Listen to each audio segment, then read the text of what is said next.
Good morning, everyone. It's Lee Henson, President and founder of Agile Dad, and it's time for today's episode of the Daily Stand-Up. So without any further ado, let's get started. It's Friday. We made it through another week, an amazing week where we had lots of good things happen. I hope that you're having just as fantastic a week as I am. Today is Friday, where we talk about our Agile, not so Agile stories. And I wanted to talk to you about 5 cases of what I consider to be inspired leadership. So leadership has been a topic that's on my mind a lot lately because I've done a number of leadership sessions with some clients recently, and they've been very well received. But I thought we'd talk about some really inspirational stories that help change the way that people view things and help with diversity, inclusion, culture, and those type of things, but things that really define heroes or leaders in my eyes. So the first one I'd like to talk about is leadership through compassion. And this one dates back to Princess Diana. So in the 1980s, just to set the stage, AIDS arrived on a world stage. It was a new, frightening disease, which had no cure, and it was rampaging through communities and countries. People at that point, they believed you could catch AIDS from touching someone who had it, even sitting on the same toilet seat. Sufferers were shunned, and up to 50% of the people polled in the United States believed that those with AIDS should be quarantined and locked away. That all changed on April 19th of 1987. Princess Diana, at the time one of the most famous people in the world, opened up a first unit in the UK that was dedicated to treating people with HIV or AIDS. And during her visit, she took time to shake the hands of a patient without wearing gloves. And this totally changed people's perception of AIDS and an epidemic forever.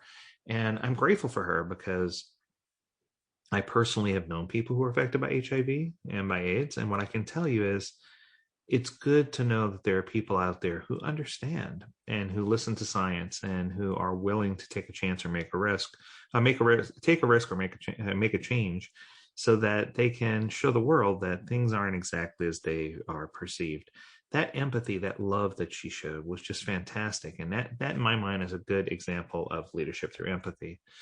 If we're talking about leadership through survival, we want to talk about Malala Yousafzai's campaign for female education. So Malala grew up in northwest Pakistan, where the Taliban had often banned girls from attending school, and she became a vocal supporter for female education when a Taliban gunman shot her 3 times in the head in an assassination attempt. Think about that. She survived, and the attack provoked worldwide outrage, and in Pakistan, it led to ratification of the Right to Education Bill.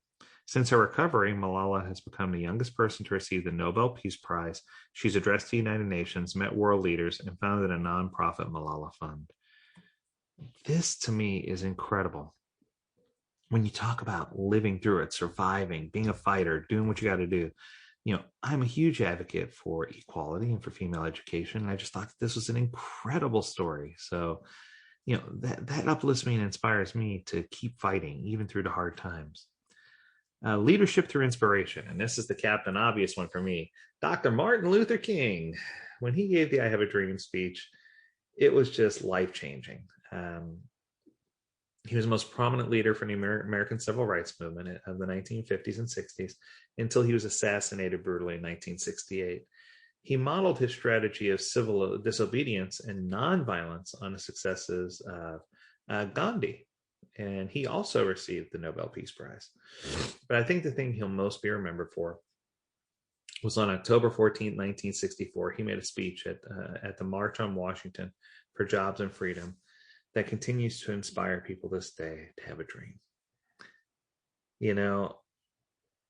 Black, white, indifferent doesn't matter. I think we all need to be in a position that we can dream. The quote that everyone remembers, of course, is I have a dream that my 4 little children will one day live in a nation where they will not be judged by the color of their skin, but by the content of their character. Yeah. I think that when we can get rid of these prejudice and get rid of these things around us, it's going to help us really see where we should be. How about leadership through politics? That's not one you might have thought of because, well, most political leaders aren't great. But I want to bring into account Eleanor Roosevelt. So Eleanor Roosevelt was a politician, a first lady, a diplomat, a journalist, and an activist. She served as United States delegate to the UN for 7 years, was head of the UN Human Rights Commission, and helped write the 1948 UN Declaration of Human Rights. She redefined the role as First Lady and led by example, advocating for civil rights for African and Asian Americans, the rights of World War II refugees, and for a greater role for women in the workplace and society. Before her death, she was described as one of the most esteemed women in the world, and her work and legacy still forms cornerstones of our societies today. I mean, that's pretty cool. I do a lot of work with women in the Agile community, but I think that this is just a good example of how even a single woman can make a big change, right? Yeah, it can make a big ripple, make a wave. Then we have leadership through camaraderie. It was Luis Rozoa, the foreman of the 33 men who were trapped in a Chilean mine for 70 days. I don't know if you remember that, but back in 2010, there was a collapse at the San Jose copper mine in northern Chile, and it trapped 33 men 700 meters underground. Their foreman immediately recognized the seriousness of the accident and took charge, organizing the men for a long-term survival situation and helping them cope mentally with the situation. He made detailed maps of the area to help with the rescue effort and coordinated closely with engineers on the surface. He was the last man to be rescued. He remained cool and calm under pressure, merely remarking, "It's been a bit of a long shift." Can you imagine? Wow, it's been a bit of a long shift. 70 days. That I would say, yeah, that's a long shift. How about this one? Leadership through taking a stance. And they bring up Rosa Parks. On the 1st of December 1955 in segregated Alabama, Rosa Parks refused to give up her seat in a colored section of a bus for a white passenger when ordered to do so by the driver. Her non-action had her arrested. She lost her job and received death threats for many years. However, her action became a powerful symbol of the modern civil rights movement, and Rosa became an international icon. She went on to organize and collaborate with civil rights leaders, wrote an autobiography, and was awarded the Presidential Medal of Freedom and the Congressional Gold Medal. The United States Congress called her the First Lady of Human Rights. Sorry.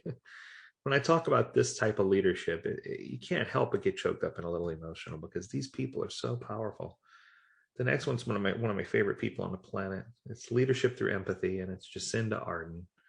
So empathy is not the first thing you may think of when you look at a politician, but it's the leadership quality that draws people to Jacinda.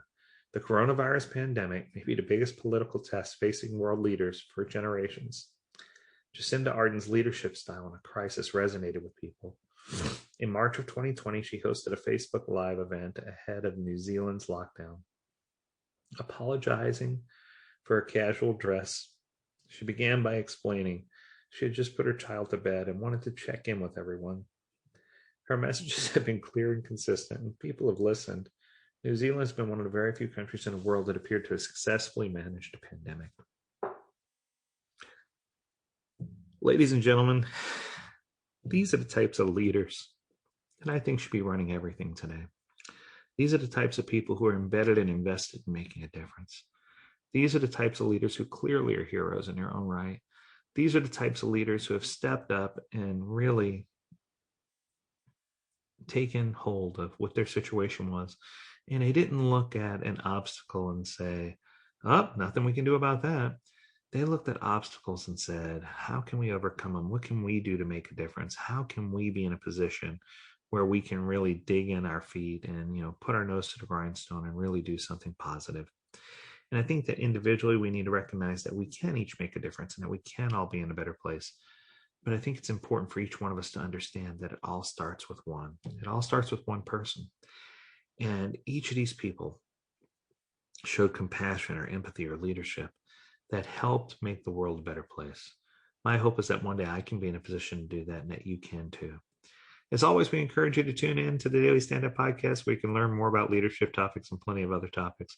And we want you to have an amazing weekend. Go out and serve somebody, lose yourself in the service of others, make the world a better place. And as always, we encourage you to stay healthy, stay well, and stay agile, my friends. Until next time, we'll see you on Monday.